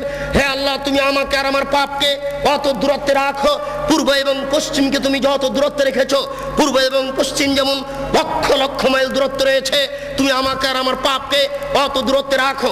আল্লাহুম্মা নাক্কিনি মিনাল খাতায়া কামা ইউনাক্কা সাওবুল আবিযু মিনাদ দানাস। হে আল্লাহ, তুমি আমার পাপকে ধুয়ে পরিষ্কার করে দাও যেমন ভাবে সাদা কাপড়কে ময়লা থেকে ধুয়ে পরিষ্কার করা হয়। আল্লাহুম্মা গসিল খাতায়া বিল মাই ওয়াস সালজি ওয়াল বারাদ। হে আল্লাহ, তুমি আমার পাপকে ঠান্ডা স্বচ্ছ পরিষ্কার পানি দিয়ে ধুয়ে পরিষ্কার করে দাও। আউযু বিল্লাহি মিনাশ শাইতানির রাজিম। মারদুদ বিতাড়িত শয়তান থেকে পরিত্রাণ চাচ্ছি। বিসমিল্লাহির রহমানির রহিম। পরম দাতা দয়ালুর নামে আরম্ভ করছি। আলহামদুলিল্লাহি রাব্বিল আলামিন। বিশ্বজগতের প্রতিপালকের প্রশংসা। আর রহমানির রহিম, তিনি হচ্ছেন পরম দাতা দয়ালু। মালিক ইয়াউমিদ্দিন, তিনি হচ্ছেন বিচার দিনের মালিক। ইয়াকা না'বুদু, একমাত্র তোমার ইবাদত করছি। ওয়া ইয়াকা নাস্তাইন, একমাত্র তোমার নিকটে সাহায্য চাই। ইহদিনাস সিরাতাল মুস্তাকিম, তুমি আমাকে সোজা সঠিক পথ দেখাও। সিরাতাল্লাযিনা আন'আমতা আলাইহিম, ওই পথ তুমি দেখাও যে পথ সহজ সরল সঠিক। যাদের প্রতি তুমি দয়া করেছো, অনুগ্রহ করেছো, তাদের পথ তুমি দেখাও। গায়রিল মাগযুবি আলাইহিম ওয়ালাজ যালিন, যারা ভ্রান্ত, যাদের উপরে তুমি অসন্তুষ্ট হয়েছো, তাদের পথ তুমি দেখায়ও না। এরপরে বিসমিল্লাহির রহমানির রহিম, পরম দাতা দয়ালুর নামে আরম্ভ করছি। যে কোনো একটি সূরা। আল কারিয়া, মহা দুর্ঘটনা। মাল কারিয়া, মহা দুর্ঘটনা কি? ওমা আদরাকা মাল কারিয়া। হে নবী, আপনি কি বলতে পারেন মহা দুর্ঘটনা কি? ইয়াউমা ইয়াকুনুন নাসু কাল ফারাশিল মাবসুস, যেদিন মানুষেরা কীট পতঙ্গের নয় বিক্ষিপ্ত হয়ে পড়বে। অতকুনুল জিবালু কালাইহিল মানফুস, যেদিন পাহাড়গুলি ধুলিত তুলার নেই একবারে বিক্ষিপ্ত হয়ে আকাশে উড়ে যাবে। ফাম্মা মান সাকুলাত মাওয়াজিনুহু ফাহুয়া ফি শাতির রাজিয়া, যার নেকির পাল্লা ভারী হবে তার জীবিকা নির্বাহ অতীব সুখ স্বাচ্ছন্দ্যময় হবে। ওয়াম্মা মান খাফফাত মাওয়াজিনুহু ফাউম্মুহু হাবিয়া, যার নেকির পাল্লা হালকা হয়ে যাবে তার থাকার জায়গা হবে অতীব গভীর গহ্বর জাহান্নাম। ওমা আদরাকা মা হিয়া, হে নবী আপনি কি বলতে পারেন গভীর গহ্বর সেই জায়গাটি কি? নারুন হামিয়া, তা হচ্ছে জ্বলন্ত উত্তপ্ত আগুন। এই বলে আল্লাহু আকবার বলে হাত খুলে দিয়ে ওই পর্যন্ত উঠাবেন। হাতের আঙ্গুল জমা জমা থাকবে, আঙ্গুলের মাথা আকাশমুখী থাকবে, আঙ্গুলের তালু পশ্চিমমুখী থাকবে। এই বলে আপনি রুকুতে চলে যাবেন। হাত দুটি রডের মতো সোজা হয়ে থাকবে, আঙ্গুলগুলি খোলা খোলা থাকবে, কোমর থেকে সামনের ওজন হাতের উপরে থাকবে। হাত দুটি রডের মতো সোজা হয়ে থাকবে, আপনার এই কোমর থেকে এই সামনের অংশ একেবারে সোজা হয়ে থাকবে। এই পিঠের লম্বা হাড়, মাথা উঁচুও হবে না মাথা নিচুও হবে না। একাধিক সহিহ হাদিস আঙ্গুল খুলে খুলে রেখে আপনি বলবেন সুবহান রাব্বিয়াল আযীম। উঁচু আল্লাহর পবিত্রতা বর্ণনা করছি যতবার ইচ্ছে, 3 বারের হাদিস ঠিক নয়, 10 বারের হাদিস ঠিক নয়। নইলে আপনি বলতে পারেন সুবহানাকা আল্লাহুম্মা রাব্বানা ওয়া বিহামদিকা আল্লাহুম্মা গফিরলি, হে আল্লাহ তোমার প্রশংসা সহকারে পবিত্রতা বর্ণনা করছি, দয়া করে তুমি আমাকে ক্ষমা করে দাও, যতবার ইচ্ছে। এরপরে যত দোয়া আছে আপনি বলতে পারেন সামি আল্লাহু লিমান হামিদা রব্বানা লাকাল হামদ হামদান কাসিরান তাইয়িবান মুবারাকান ফি। আল্লাহ ওই লোকের প্রশংসা শুনলো যে তার প্রশংসা করলো, খুব তার প্রশংসা, বরকতময় তার প্রশংসা। আকাশ পরিমাণ প্রশংসা, জমিন পরিমাণ প্রশংসা, আকাশ জমিনের মধ্যে যে ফাঁকা রয়েছে এই পরিমাণ প্রশংসা। মিলামা শেতামিন শাহিদ বাদক, তুমি কত প্রশংসা চাও তা আমি জানি না, তুমি যত চাও তত তোমার প্রশংসা। এই বলে আপনি সিজদায় চলে যাবেন। উল্লেখ্য যে এতদিন পর্যন্ত যেভাবে সিজদা দিচ্ছিলেন আজকে তার থেকে একটু নাক কপাল আগিয়ে রাখবেন 8-10 আঙ্গুল, যেন পিঠের লম্বা হাড় একেবারে সোজা হয়ে যায়। আপনি 2 কোণকে উঠিয়ে রাখবেন। ওই বোনেরা কিন্তু বলে গেছে আপনার স্ত্রীকে যে সিজদায় যখন যাবা তখন একবারে মাটিতে পড়ে যাবা, হাতি যেমন পড়ে যায় আঁটো হয়ে সিজদা করবা। এই সিজদায় সলাৎ হবে না। ওই যে সবচেয়ে বজ্জর বলা হয়েছে রুকু এবং সিজদায় এই চুরি করে, এটা একটা সিজদা। আপনি 2 কোণকে উঠে রাখবেন, নারী পুরুষ একই ব্যাপার, যেন পেটের নিচ দিয়ে ছাগলের বাচ্চা পার হতে পারে। আঙ্গুল জমা জমা থাকবে, 2 কানের পাশে থাকবে, নাক কপাল মাটিতে লাগানো থাকবে। মাটিতে যাওয়ার সময় হাত আগে রাখবেন, পা পরে রাখবেন। আপনি বলবেন সুবহান রাব্বিয়াল আলা, উঁচু আল্লাহর পবিত্রতা বর্ণনা করছি যতবার ইচ্ছে। নইলে আপনি বলবেন সুবহানাকা আল্লাহুম্মা রাব্বানা ওয়া বিহামদিকা আল্লাহুম্মা গফিরলি। নইলে আপনি বলবেন আল্লাহুম্মা গফিরলি জামবি কুল্লাহু দিক্কাহু ওয়া যুল্লাহু ওয়া ওয়ালাহু আখরাহু ওয়া নিয়াতুহু সিররা। হে আল্লাহ তুমি আগের পাপ, পরের পাপ, ছোট পাপ, বড় পাপ, প্রকাশ্য পাপ, অপ্রকাশ্য পাপ, জীবনে যত পাপ করেছি সমস্ত পাপ তুমি ক্ষমা করে দাও। সিজদা থেকে উঠে আপনি বলবেন আল্লাহুম্মা গফিরলি ওয়ারহামনি ওয়াহদিনি ওয়াফিনি ওয়ারযুকনি। হে আল্লাহ তুমি আমাকে ক্ষমা করো, আমাকে রুজি দাও, আমার প্রতি দয়া করো, আমাকে সঠিক পথ দেখাও। আর আপনি দোয়া আছে পড়তে পারেন। আবার সিজদা যাবেন, আবার সিজদা থেকে উঠে আর 1 রাকাত পড়বেন। এই হলো 2 রাকাত। যদি আপনার আত্মাহিয়াতুর বৈঠক হয় তাহলে বাম হাতের আঙ্গুলগুলি জমা জমা হয়ে হাঁটুর উপরে থাকবে আর ডান হাত ওইরকমই থাকবে। তবে ডান হাতের অবস্থা হচ্ছে এই 2টি আঙ্গুল জমা করে নেবেন, 3টি আঙ্গুলের নখের উপরে বৃদ্ধাঙ্গুলের পেট রেখে এইভাবে গোলাকার করে ধীর গতিতে আঙ্গুল নড়াতে থাকবেন। একবার আঙ্গুল উঠাতে হবে, এর প্রমাণে পৃথিবীতে কোনো ভুয়া হাদিসও নেই। কিভাবে চলে আসলো তা জবাব দিতে পারবো না, জবাব আপনাদের দিতে হবে। ঠিক ওই দোয়ার মতো একবার আঙ্গুল উঠাতে হবে, এর প্রমাণে দুনিয়াতে কোনো জালজয়ী ভুয়া হাদিস নেই। অবিরাম ধীর গতিতে আঙ্গুল নড়াতে হবে। সালামের বৈঠক হয় যদি তাহলে বাম পাকে ডান দিক দিয়ে বের করে দিবেন, নিতম্ব মাটির উপরে রেখে দিবেন, এটাই শরীয়ত। এরপরে আপনি বলবেন আত্তাহিয়াতু লিল্লাহি ওয়াস সালাওয়াতু তাইয়্যিবাতু, সমস্ত ইবাদত আল্লাহর জন্য। আসসালামু আলাইকা আইয়ুহান নবী, হে নবী আপনার উপরে শান্তি অবতীর্ণ হোক। আসসালামু আলাইনা ওয়া আলা ইবাদিল্লাহিস সলিহিন, শান্তি আমাদের প্রতি হোক, ভালো বড় মানুষের প্রতি হোক। আশহাদু আল্লা ইলাহা ইল্লাল্লাহ, আমি সাক্ষ্য দিচ্ছি আল্লাহ ব্যতীত কোনো মাবুদ নাই। ওয়া আশহাদু আন্না মুহাম্মাদান আবদুহু রাসূলুহু, আমি সাক্ষ্য দিচ্ছি মুহাম্মদ সাল্লাল্লাহু আলাইহি ওয়াসাল্লাম তার রাসূল তার দাস। আল্লাহুম্মা সাল্লি আলা মুহাম্মাদিন ওয়া আলা আলি মুহাম্মাদ কামা সাল্লাইতা আলা ইব্রাহিম ওয়া আলা আলি ইব্রাহিম ইন্নাকা হামিদুম মাজিদ। হে আল্লাহ তুমি মুহাম্মদ সাল্লাল্লাহু আলাইহি ওয়াসাল্লাম ও তার বংশধরের প্রতি শান্তি অবতীর্ণ করো, যেমন ভাবে ইব্রাহিম আলাইহিস সালাম ও তার বংশধরের প্রতি শান্তি অবতীর্ণ করেছো। তুমি প্রশংসনীয়, তুমি জ্ঞানী। আল্লাহুম্মা বারিক আলা মুহাম্মাদিন ওয়া আলা আলি মুহাম্মাদ কামা বারাকতা আলা ইব্রাহিম ওয়া আলা আলি ইব্রাহিম ইন্নাকা হামিদুম মাজিদ। হে আল্লাহ তুমি তুমি মুহাম্মদ সাল্লাল্লাহু আলাইহি ওয়াসাল্লাম ও তার বংশধর প্রতি বরকত নাজিল করো, যেমন ভাবে ইব্রাহিম আলাইহিস সালাম ও তার বংশধর প্রতি বরকত নাজিল করেছো। তুমি প্রশংসনীয়, তুমি জ্ঞানী। আল্লাহুম্মা ইন্নী যালামতু নাফসি যুলমান কাসীরা, হে আল্লাহ জীবনে খুব পাপ করেছি, ফাগফিরলি, দয়া করে আমাকে ক্ষমা করে দাও। মাগফিরাতাম মিন ইনদিক, ক্ষমা একমাত্র তোমার পক্ষ থেকে হয়ে থাকে। ওয়ারহামনি ইন্নাকা আনতাল গাফুর রহিম, তুমি যে দয়াশীল, তুমি যে ক্ষমাশীল, তুমি দয়া না করলে, তুমি ক্ষমা না করলে আমাকে কে ক্ষমা করবে? আল্লাহুম্মা নাউযু বিকা মিন আযাবি জাহান্নাম, আমি তোমার নিকটে জাহান্নামের শাস্তি থেকে বাঁচতে চাচ্ছি। ওয়া নাউযু বিকা মিন আযাবিল কবর, তোমার নিকটে কবরের শাস্তি থেকে বাঁচতে চাচ্ছি। ওয়া নাউযু বিকা মিন ফিতনাতিল মাসিহিদ দাজ্জাল, আমি দাজ্জালের ফিতনা থেকে তোমার নিকটে বাঁচতে চাচ্ছি। আল্লাহুম্মা নাউযু বিকা মিন মাসাবাল মাগরাম, কর্জ বড় পাপ থেকে তোমার নিকটে বাঁচতে চাচ্ছি। আসসালামু আলাইকুম রাহমাতুল্লাহ, আসসালামু আলাইকুম রাহমাতুল্লাহ। এই সংক্ষিপ্ত সালাত আপনি সালামের পূর্বে আরো কিছু বলতে পারেন। সময় সংকীর্ণ বলেই আমি শেষ করতে যাচ্ছি। শেষে একটু লাস্টটা রেখেছেন, অনেক দোয়া আগে হয়েছে, এরপর আপনি বলছেন আল্লাহুম্মা গফির লাহু, আল্লাহ তুমি দয়া করে একে ক্ষমা করে দাও। আরহামহু, তুমি এর প্রতি রহমত নাযিল করো। ওয়াফিহি, তুমি একে maaf করো। ওয়াফি আনহু, তুমি এর প্রতি নিরাপত্তা অবতীর্ণ করো। আকরিম নুজুলাহু, তুমি একে দামি সম্মানী খাদ্য খেতে দাও। ওয়াসসামাদ খালাহু, তুমি এর থাকার জায়গা প্রশস্ত করে দাও। ওয়াগসিলহু বিল মাই ওয়াসাল জল বারাত, তুমি একে ঠান্ডা স্বচ্ছ পানি দিয়ে ধুয়ে পরিষ্কার করে দাও, যেমন ভাবে সাদা কাপড়কে ময়লা থেকে ধুয়ে পরিষ্কার করা হয়। আবদালহু দারান খায়রান মিন দারিহি, দুনিয়াতে যেই বাড়ি ছিল তার চেয়ে সুন্দর বাড়ি দাও। আহলান খায়রান মিন আহলিহি, দুনিয়াতে যেই পরিবার ছিল তার চেয়ে সুন্দর পরিবার দাও। ওয়া জাওজান খায়রান মিন জাওজিহি, দুনিয়াতে যেই স্ত্রী ছিল তার চেয়ে সুন্দর স্ত্রী দাও। আবদালহু আদখিলহুল জান্নাহ, তুমি একে জান্নাতে প্রবেশ করিয়ে দাও। ওয়াজু মিন আযাবিল কবরে, তুমি একে কবরের শাস্তি থেকে রক্ষা করো। ওয়া মিন আযাবিন নার, তুমি একে জাহান্নামের শাস্তি থেকে রক্ষা করো। আল্লাহুম্মা গফির লিহাইয়িনা, যারা আমাদের জীবিত তাদের তুমি ক্ষমা করে দাও। ওয়া মাইয়িতিনা, যারা আমাদের মারা গেছে তাদের তুমি ক্ষমা করে দাও। ওয়া শাহিদিনা, যারা জানাজায় উপস্থিত হয়েছে তাদের তুমি ক্ষমা করে দাও।